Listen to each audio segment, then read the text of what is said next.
Assalamualaikum warahmatullahi wabarakatuh.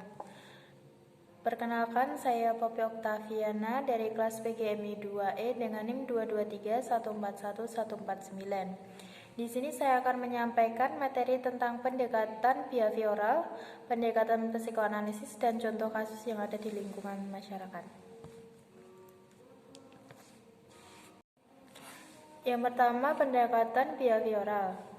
Menurut Suwanto, pendekatan behavioral adalah suatu teknik dalam konseling berlandaskan teori belajar yang berfokus pada tingkah laku individu untuk membantu konseli mempelajari tingkah laku baru dalam memecahkan masalahnya. Kemudian tujuan dari pendekatan behavioral yang pertama menciptakan perilaku baru, yang kedua menghapus perilaku yang tidak sesuai, dan yang terakhir memperkuat dan mempertahankan perilaku yang diinginkan. Jadi tujuan pendekatan ini itu untuk menghilangkan tingkah laku tidak sesuai dan membentuk tingkah laku baru yang dapat digunakan dalam menyembuhkan berbagai gangguan tingkah laku dari yang sederhana hingga kompleks. Metode behavioral ini terdapat 4. Yang pertama, operant learning, yang kedua, social modeling, yang ketiga, cognitive learning, dan yang terakhir, emotional learning. Yang pertama, kita akan membahas tentang operant learning. Jadi pendekatan ini memfokuskan pada penguatan dalam pembentukan perilaku klien yang dikehendaki. Kemudian yang kedua, social modeling. Pendekatan belajar sosial bertolak dari pendapat Bandura tentang 3 sistem terpisah, namun merupakan sistem pengatur yang saling berkaitan. 3 aspek tersebut yaitu peristiwa stimulus eksternal, penguat eksternal, dan proses perantara kognitif. Dalam pelaksanaannya, pendekatan ini diterapkan oleh konselor dengan cara merancang suatu perilaku adaptif yang dapat dijadikan model oleh klien lain. Kemudian yang ketiga, cognitive learning. Metode pengajaran secara verbal, kontak antara konselor dengan klien dan bermain peran. Pendekatan ini terdiri dari atas persuasi dan argumentasi kepada perubahan ide yang tidak rasional. Kemudian yang keempat ada emotional learning. Metode ini diterapkan pada individu yang mengalami kecemasan. Pelaksanaannya dilakukan dalam situasi rileks dengan menghadirkan rangsangan yang menimbulkan kecemasan bersama suatu rangsangan yang menyenangkan. Kemudian yang terakhir ada karakteristik pendekatan behavioral. Yang pertama, terfokus pada perilaku yang tampak dan spesifik. Yang kedua, terdapat tujuan terapi yang jelas dan tepat. Kemudian adanya formulasi prosedur treatment yang spesifik terhadap permasalahan tertentu. Kemudian yang terakhir adanya asesmen yang objektif terhadap hasil terapi. Jadi dapat disimpulkan pendekatan behavioral ini juga menekankan pentingnya lingkungan dalam proses pembentukan perilaku dan diharapkan konseling memiliki tingkah laku baru yang terbentuk melalui conditioning. Kemudian berikutnya yaitu adalah pendekatan psikoanalisis. Istilah psikoanalisis diciptakan pada tahun 1986 oleh Sigmund Freud. Beliau adalah seorang ahli saraf yang menaruh perhatian pada ketidaksadaran. Secara umum, psikoanalisis merupakan suatu tinjauan baru tentang manusia, di mana ketidaksadaran memegang peran penting dalam memahami kepribadian dan tingkah laku manusia. Sigmund Freud membedakan arti psikoanalisis menjadi 3. Yang pertama, psikoanalisis dipakai untuk menunjukkan suatu metode penelitian terhadap proses psikis seperti mimpi yang sebelumnya tidak terjangkau oleh penelitian ilmiah. Yang kedua, menunjukkan suatu teknik untuk mengobati gangguan psikis yang dialami oleh klien yang mengalami neurotis. Yang ketiga, menunjukkan seluruh pengetahuan psikologi yang diperoleh melalui metode dan teknik tersebut. Terdapat 3 agen psikologi dalam mengembangkan teori psikoanalisisnya. Yang pertama ada ID, kedua ego, yang ketiga superego. Jadi ID ini merupakan dorongan naluriah sepenuhnya berada pada alam tidak sadar. Kemudian ego memiliki komponen alam tidak sadar, alam bawah sadar, dan alam sadar. Kemudian yang superego hanya berada pada alam bawah sadar dan alam sadar. Mekanisme pertahanan ego Mekanisme pertahanan ego bekerja secara spontan. Individu tidak menyadari bahwa ia sedang melakukan sistem pertahanan ego.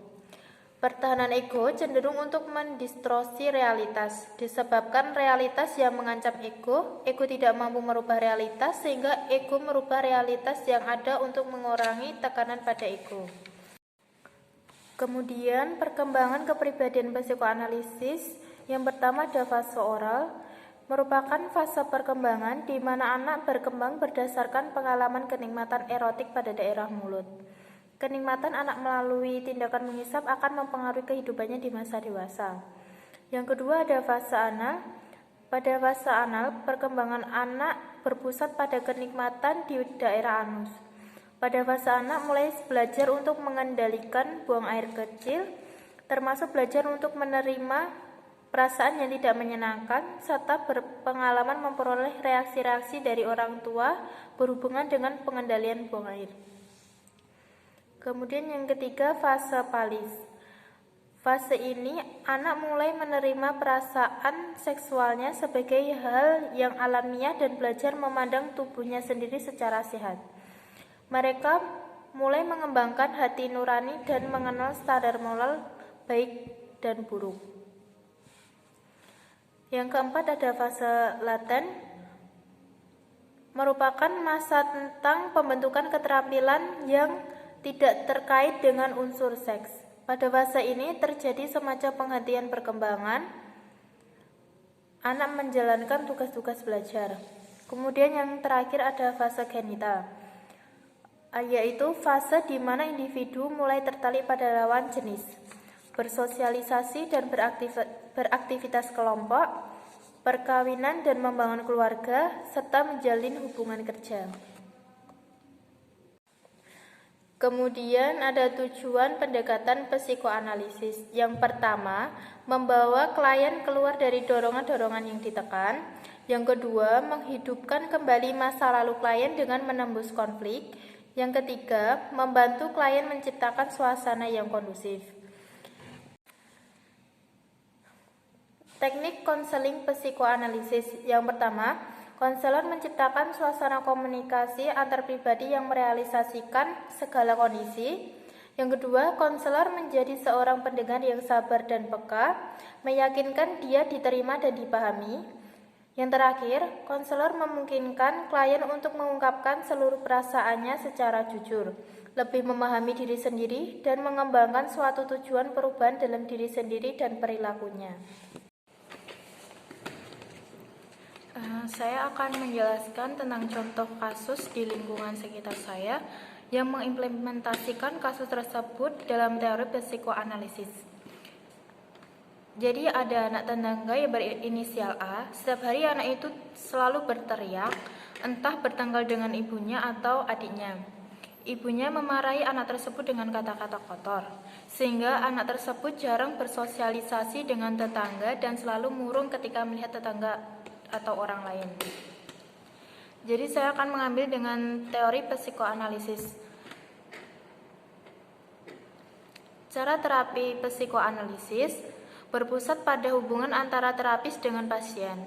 Hal ini serupa dengan konsep kelekatan yang fokusnya adalah kualitas ikatan antara orang tua dengan anaknya, transfer emosi dan kebutuhan di masa lalu yang mempengaruhi di masa sekarang, di mana pasien merasa kewalahan terhadap apa yang ia rasakan karena terlalu menyakitkan atau berat sehingga menghindari hal tersebut.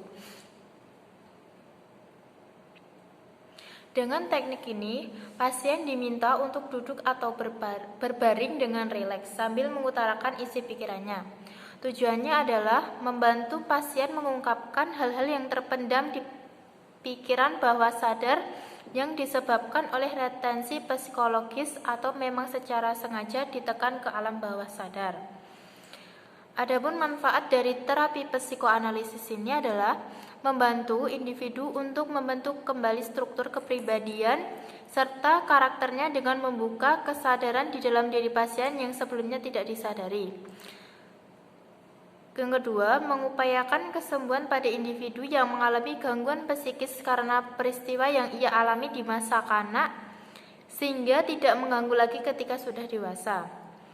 Yang ketiga, membuat individu berfokus pada emosi yang sedang dirasakan dan mengganggu kehidupan sehari-harinya. Dan yang terakhir, mengubah individu agar lebih berani menghadapi hal-hal yang ia takuti, seperti perasaan, pikiran, maupun situasi yang menyebabkan rasa stres dengan cara mencari sumber masalahnya.